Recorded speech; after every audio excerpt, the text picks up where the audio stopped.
Olá, irmãos, graça e paz seja com o espírito de todos. Estava meditando acerca de uma colocação que um irmão não muito antigo, né?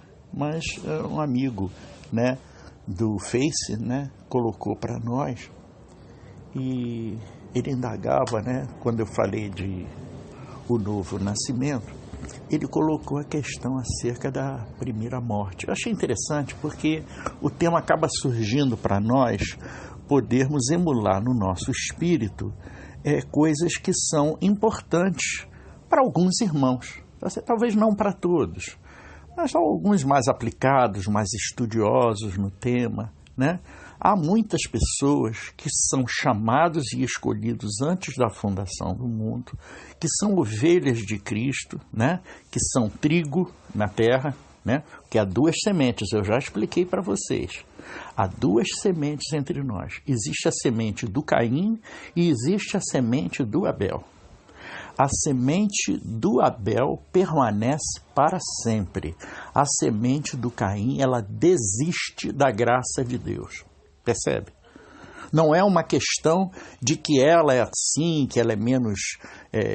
Não. Ela está preocupada em viver. A semente do Caim, ela está preocupada em viver e usufruir o melhor da terra.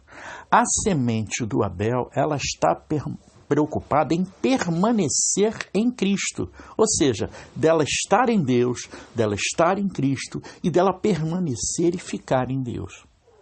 Então, eu já expliquei que de tudo isso que eu tenho vindo aprendendo com a graça maravilhosa, através dos meus irmãos, porque a gente aprende através dos nossos irmãos. É assim que a gente ouve a palavra de Deus. Quando a gente ouve a voz do bom pastor, mas o bom pastor fica falando aí nas nuvens? Não, claro que não. A voz do bom pastor, ela ecoa através de nós pela boca dos nossos irmãos, mas daqueles que já são nascidos de Cristo. Porque senão, amigos, eles são apenas repetidores da Bíblia e nada tem a acrescentar, percebe? O que o José falou? José não falou nada, ele diz o que o João da Bíblia falou, ele diz o que o Tiago da Bíblia falou, ele diz o que o Davi da Bíblia falou, mas o que ele tem a dizer? Nada, ele não tem a dizer nada, porque ele não traz Cristo em si. E se você não traz Cristo em si, você não acrescenta nada aos seus irmãos. Percebe? Só aquele que é ovelha de Deus, entenda, isso não é uma repreensão, eu não estou chamando atenção, não estou passando pito em ninguém, não. Eu só estou falando das coisas que são de Cristo. Algumas pessoas até me rejeitaram no Facebook, até deixaram de ser minhas amigas, porque eu falo do tema. Porque você é religioso. Você está muito enganado, meu irmão. Eu não falo de nada religioso e de nada da religião. Eu falo de Cristo, que é o Cordeiro de Deus que veio tirar o pecado do mundo. Só isso. Se você acha que isso é religião, eu lamento muito, amigo. O problema é seu. Se você resolveu me excluir porque você não gosta do tema que eu falo, eu também não posso fazer nada. Cristo não agradou a todos, Paulo não agradou a todos. Quem sou eu para querer agradar a todos?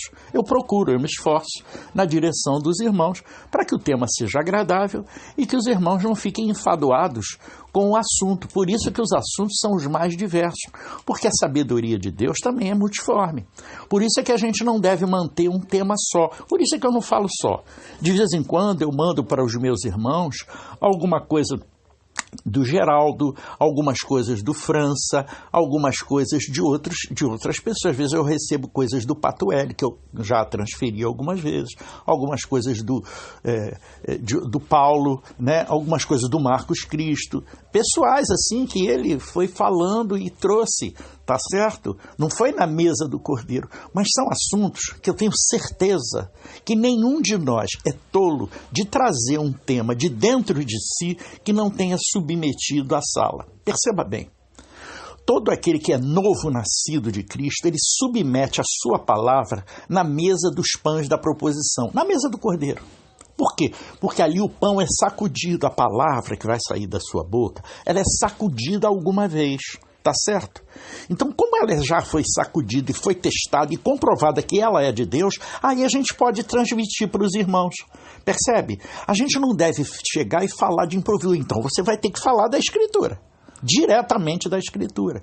Porque se você fala, como eu falo, de improviso, aquilo já tem que ter sido matéria abordada e usada na mesa do Cordeiro, para que de uma outra feita, numa outra oportunidade, aquele conhecimento que já foi consolidado dentro de nós e aperfeiçoado na mesa do Cordeiro, tá certo? Ela possa ser levada para os irmãos sem fermento. Isso é pão sem fermento. Entenderam o que é pão sem fermento de uma vez por todas?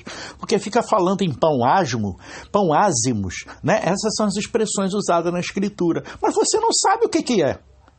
Você diz, é um pãozinho que o cara faz, eu já vi aqui, que o meu pastor trouxe. Gente, não é isso. A Escritura fala de coisas espirituais. Então, pão sem fermento é um pão que já foi testado e sabe-se que a origem dele é pura. Ela vem do céu. Então, ele é um pão sem o fermento da religião. Percebeu? O entendimento que vem da graça de Cristo é essa. Fermento da religião. Quem põe fermento na palavra para usufruir de algum proveito, né, acerca das coisas dos homens é a religião. A religião é o mal dessa humanidade, crianças. A política e a religião são maus dos homens para todos nós. Elas simplesmente fazem a cabeça das pessoas para as pessoas agirem e terem comportamentos de conformidade com aquilo que o político quer e aquilo que o religioso quer. Ou seja, você passou a ser... Deus não faz robôs, mas os homens fazem. Então você não é robô de Deus, mas você é robô do seu pastor, do seu presbítero, do seu evangelista, do padre, entendeu? Do bispo, do papa, entendeu? E do político, do Temer, do Lula. Não tem tanta gente aí louca pelo Lula, apaixonado pelo Lula. Tinha gente apaixonado pelo Brizola. Eu me lembro, na época do Brizola, ou ame ou deixe. Era assim, era uma coisa louca. Então as pessoas fazem a cabeça dos nossos irmãos. Irmão, você tem que ter sua própria cabeça. Virgem imaculada para ser trabalhada pelo Senhor dos Exércitos, como vocês tanto gostam de falar. Ele é o Senhor dos Exércitos porque ele é vitorioso nas batalhas? Não, a batalha que ele fez foi por toda a humanidade. Ele trouxe o perdão de Deus para você e você não acredita. Entenda isso. Você que está dentro do sistema religioso, evangélico e católico, você não acredita no perdão. Você continua jurando pela sua mãe mortinha que você é pecador e carente da glória de Deus. O que eu posso fazer, criança? Se você diz que é pecador, eu não tenho como mudar isso. É você que fala, tu disseste, entendeu? Não fui eu que disse. Eu digo para você, você não é pecador e não é carente da glória de Deus. Porque carente da glória de Deus todos somos, mas pecadores jamais. Porque senão a obra de Jesus Cristo na cruz era nula. Ela tinha que ser jogada no lixo, e não é o caso não, meus irmãos. A obra de Cristo foi feita para salvar você, para perdoar o pecado do Adão, que é o pecado original que a Igreja Católica fala, e que é o pecado primitivo que fala a Igreja Evangélica. Gente, o pecado é esse, não tem outro. Não existe, porque o homem roubou, o homem matou, mas isso tudo é decorrência do pecado. O pecado, o primeiro, o original. O pecado de querer ser Deus e ter se afastado da árvore da vida foi um problema do Adão. Quer dizer, dos nossos pais, dos nossos antepassados, dos primeiros homens que habitaram aqui. Daqueles que simplesmente taparam os seus ouvidos e não ouviram mais a voz de Deus. Seguiram o quê? Seguiram o seu próprio entendimento, o seu próprio juízo, o seu próprio arbítrio. E chamaram isso de livre-arbítrio. Eu acho isso muito bonito. Eu acho isso a maior estupidez que o homem podia ter feito na face da terra. Ele deixou de seguir a voz do Pai. Ele deixou de ser bom. O homem deixou de ser bom quando tapou os seus ouvidos e passou a juizar a sua vida por sua própria conta, amados. Perceba a grande inutilidade do livre-arbítrio. O livre-arbítrio, se você seguisse Deus e compartilhasse o melhor da terra, a terra nunca teria deixado de ser um paraíso. E todos usufruiríamos iguais de tudo que tem na terra, da responsabilidade que temos uns com os outros e da responsabilidade que temos de compartilhar tudo nesse mundo. Porque tudo pertence a todos, porque tudo pertence a Deus, não é nosso, é dele. Foi ele que criou. Ele criou tudo para Cristo. Então, se você não for Cristo, você não usufrui do melhor da terra. A pessoa diz, não, porque nós estamos aqui, vamos usufruir o melhor da terra. Se você for Cristo, se você não for Cristo, não vai usufruir. Usufrui durante algum tempo, porque depois, meu filho, você morre e volta para o todo. E não tem mais expressão no mundo espiritual. Não tem mais nada. Você voltou, é aquilo que eu sempre falo. O Todo-Poderoso, eu faço uma comparação assim para a pessoa, no visual, poder enxergar. Imagina aquele grande chicletão que foi sendo mascado, né? Cada pedacinho de chiclete que era jogado de volta para o céu, ele ia e colava naquele todo. Então, Deus é um chicletão enorme. E cada um que vai morrendo aqui, vai voltando para o chiclete lá, sem expressão. Mas os novos nascidos de Cristo não vão para o chicletão. São separados num cantinho lá dele, e ali eles têm expressão e convivem com ele, se relacionam com ele e falam com ele, entendeu? É diferente. Há uma expressão de continuidade da vida após a vida. E simplesmente você não volta para o todo, né? O homem vai ao pó do qual se originou, e o espírito volta a Deus que o criou. Deus não perde você. Você está salvo, mas você pode estar salvo com expressão crística ou sem nenhuma expressão no reino. E aí você morre e volta para o chicletão. Você foi perdido? Não. Você foi para o inferno, como muitos dizem, que não existe esse inferno? Não. Então, querido, você voltou para o teu pai. Só que você ali, você tem a sua mente apagada. Você simplesmente está apagadinho, você está ali no todo. Você vai ter informação do todo como um global, mas você não participa, assim, chegar e dar a sua opinião. O Gilberto, dê a sua opinião. O Marcos, dê a sua opinião. O Luciene, dê a sua opinião. Não, ninguém vai pedir a sua opinião, não. Entendeu?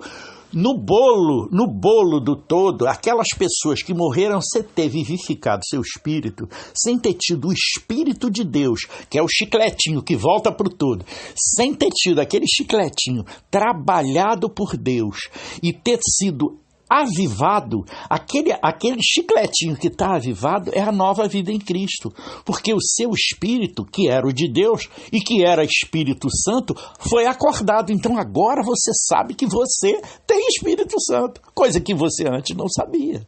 Percebe? Então é isso. Então o que acontece quando a pessoa fala em morte, primeira morte, segunda morte? O que significa isso? A primeira morte, querido, é adquirida quando nós morremos com Cristo na cruz. Quando você entende que o Cristo veio para dar sua vida substituta no teu lugar, no meu lugar, no lugar do seu vizinho, do seu amigo, de todas as pessoas, de todas as criaturas da terra, todas as criaturas humanas da terra. Perceba? Ele deu a vida pelas criaturas humanas, mas ele, na verdade, ele deu por todo. Ele deu pela criação. Porque o homem faz parte da criação e a criação foi criada para Cristo. Cristo é o ungido dele, é o modelo perfeito de Deus. Deus criou tudo para ele e por ele todas as coisas se fizeram. Então você, quando se enquadra no modelo perfeito, você é um Cristo. E aí tudo que foi feito para você também, percebe? Porque você é o chamado co-herdeiro em Cristo. Então Cristo é um modelo. Você entrou no modelo, você é co-herdeiro. Ou seja, você é herdeiro também. Você passa a ter tudo de melhor dessa terra voltado para você. Essa é a primeira morte.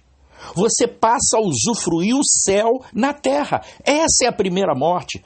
É morte e é ressurreição, perceba. Você já está ressurreto. E qual é a segunda morte? Simplesmente na hora em que é descartada a parte terráquea sua.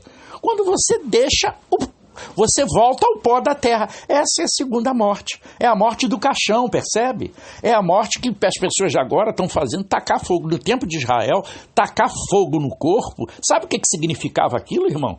Aquilo ali significava morte eterna. Era o fogo consumidor, percebe? Então tem muita gente que hoje, eu vou, mas isso é simbólico, porque não importa a maneira que o pó volta à terra, desde que ele volte para a terra. e o espírito volta para Deus que o criou. Então o chicletinho, ele vai voltar ao chicletão, ou ele vai ficar num lugar especial, né, dessa segunda morte, falando com Cristo, habitando com ele, trocando com ele, usufruindo a continuidade do paraíso, que é o céu na terra, ou a terra no céu. Percebe? Porque se torna uma coisa só. Para aquele que é Cristo, a terra e o céu se emendam numa grande coisa. É uma grande rede que sobe da terra para o céu.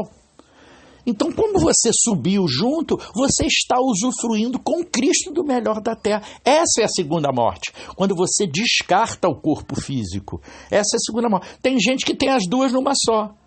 Só que simplesmente não usufruiu do melhor da terra, voltou para Deus. Então, na verdade, é como se só tivesse tido a segunda morte. As pessoas só tiveram a segunda morte. A primeira não tiveram. Porque na primeira ele começa já a ser nova criatura. Ele passa a ter um novo entendimento. Ele fez uma metanoia. Ele passou a ter a mente de Cristo. Quando você tem a mente de Cristo, você não faz o errado. Você só faz o certo. As pessoas ficam mandando conselho para você. Olha, quando você for fazer alguma coisa, pense nas consequências daquilo que você vai fazer. Não, querido, você não tem. Você que está em Cristo, você não precisa medir as consequências. Porque você, dentro de si, você sabe o que é certo e o que está errado. E aquele que está em Cristo, nenhuma condenação há. Por que nenhuma condenação há? Porque você está acima da lei. Agora, para aqueles que têm que ser lembrados de que existe uma lei e que você pode colher consequências, esse não está em Cristo. Percebeu a condição? Quem não está em Cristo precisa ser lembrado de dia e de noite para a lei, para não se desviar, porque senão ele vai preso, né? Ele não vira pecador jamais, porque Cristo morreu por ele, mesmo ele não aceitando o perdão de Deus. Perceba. Ah, mas eu não aceito o perdão de Deus. Problema seu. Lamento muito. Eu só posso dizer isso para você, amado. E não estou gozando você, não estou brincando com você. Porque as coisas que são de Deus são maiores do que as coisas que são do homem. Então não importa a sua vontade, não importa se você concorda, não importa se você acha certo, se acha errado. Deus não está ligando para a tua opinião. Ele é todo poderoso. Ele mandou e você obedece. Se você não obedece de um jeito, você vai ser entortado até aprender. Entendeu? Ele vai te entortar, ele vai quebrar você até você se render, filhote. Porque com Deus não tem conversa, não. Coitado daquele que cai na mão do Deus vivo. Porque ele entorta e quebra e massa e maçaroca você. Aí você vai virar uma paçoca, porque ele vai te maçarocar até você dobrar o seu joelho. Todo joelho se dobrará à vontade de Cristo Jesus. Todo joelho vai se dobrar, filho. Não tem como resistir, não. Você está achando que o Temer com a sua empáfia, o Lula com a sua arrogância, a Dilma com a sua ignorância, todos esses com todas as coisas certas e erradas que fazem nesse mundo, vocês acham que eles não vão se dobrar? Vão se dobrar sim, porque Deus quebra ele até ele virar um caquinho. Enquanto ele não virar, Deus não larga ele. Entendeu? Ou então ele simplesmente morre e não tem mais expressão. O que adianta ele amealhar fortuna na terra, roubar as pessoas, tirar daqueles, matar as pessoas, porque roubando muitas vezes você está matando as pessoas. Analise isso. Você acha que esse coitado, eu tenho pena dele, desse coitado do Sérgio Cabral, que roubou bilhões e bilhões aí, você acha que a consequência do pecado dele não é a morte? Ele vai estar totalmente apagado em pouco tempo, gente. A fortuna dele vai sumir. E ele não pode deixar riqueza para nenhum filho, não. Porque a riqueza não é dele, ele não era rico. Nunca foi. Então ficou rico com a política. Então você acha que depois que ele sai da política, ele pode continuar a ser rico e deixar apartamento suntuoso no Leblon para a mulher e para os filhos? Não pode não, filho. Não pode não. A consequência do pecado é a morte. Ele vai ter que pagar por isso. E vai pagar. Mas paga aqui na terra. A terra para ele vai se tornar o quê? Um inferno, percebeu? O inferno é aqui mesmo. É um estado mental. Inferno é um estado mental. Se você entra, por exemplo, para drogas, a sua vida vai ser uma tortura mental. Aí eu pergunto para você, a minha vida é um inferno, porque eu tenho que fugir daqui, tenho que fugir dali. Claro que sim. Porque a sua vida está sendo um inferno que você procurou ela. Entenda, a escolha foi sua. Alea jacta est. A sorte está lançada. Você fez a escolha. Você não deixou Deus escolher por você. Percebeu bem? Deus não escolheu a sua vida. Você a escolheu. Você escolheu a sua mulher e você não responsabiliza e diz, essa foi a mulher que tu me deu. Não. A mulher foi você que escolheu. Percebe? A mulher foi você que escolheu. Casou com ela, teve os filhos com ela. Agora, meu filho, carrega a mala. Ah, não, eu largo a mala. Tá bem, você larga a mala. Mas se você teve filhos com ela, você vai ter que ter uma ligação com ela o resto da vida. Não tem jeito. Querendo você ou não, de um jeito ou de outro você tem. Então a consequência do pecado foi a morte. Quer dizer, você escolheu mal. O pecado é o erro de errar o alvo. Pecado não é, entenda bem, pecado não é aquele pecado de Adão. Aquilo já acabou com a morte de Cristo. Pecado é errar o alvo. Toda vez que você erra o alvo, uma escolha errada, o problema é todo seu. É você que cavou, é você que vai colher, entendeu? Por isso é que diz, a semeadura e a colheita. Você semeou mal, você vai colher mal. Percebeu? Então ninguém fica satisfeito quando você toma uma decisão errada, quando você faz uma coisa errada. Não, ninguém fica feliz com isso. As pessoas de bom ânimo, elas não gostam das atitudes erradas dos outros, né? Por isso é que diz que Cristo ama o pecador, mas ele não ama o pecado. Então ele não ama o erro da pessoa, mas ele continua amando a pessoa. Se a pessoa precisar dele, pode contar que ele vai ajudar, vai ser ajudado. Várias pessoas a gente ajuda de um jeito ou de outro, de uma maneira ou de outra. A gente não pode falar dessas coisas porque isso não nos cabe ficar contando essas histórias. Os outros que contem por nós. Porque isso é que se chama a fama de Cristo. Né? Cristo tem a sua própria fama, em nome de Jesus, em nome de Cristo, tá certo? Em nome de Cristo é da fama que ele tem, é da fama que ele amealhou com a sua bondade, com o seu amor, com a sua justiça. Se você age com amor e com justiça, fazendo boas escolhas, que é o caminho de Cristo, você está no céu, filho. Percebeu? Esse é o céu na terra. Você pode obter o melhor da terra, porque você está vivendo o céu, entendeu? Mas para isso é preciso você ser sol do meio-dia, ou seja, não tem sombra nem para a direita, nem sombra para a esquerda. Você é sol do meio-dia, então a luz está sobre você. Você só faz o que é correto diante dos olhos de Deus e dos olhos dos homens. Não importa que alguns homens ainda julguem você errado. Dia virá que ele vai ver que você que estava com a razão, que você estava agindo certo, que você estava pregando o que era correto, e não aquela pessoa que ele imputa como o Altíssimo para ele, aquele que ele beija a sua mão, aquele que conduz ele pela mão direita, pela vontade do homem, e não pela vontade de Deus. Tá certo? Porque a nossa marca na testa é a marca de Cristo. Testa significa entendimento. Então a sua testa tem que ser de Cristo. E a sua mão tem que ser guiada pelo bom pastor. A mão direita, que é a destra, aquela que nos conduz para os caminhos corretos, para os prados verdejantes. Essa é a mão do bom pastor. Ela não pode ser a marca da besta que fica na testa, ou seja, no entendimento falso que a religião coloca na sua cabeça para você seguir, seguindo homens e não seguindo Deus. E aquela que pega você pela mão e diz, olha aqui, pede a bênção ao seu padre, pede bênção ao seu pastor, pede bênção ao seu papa. Querido, você não deve nada aos homens, você deve a Deus.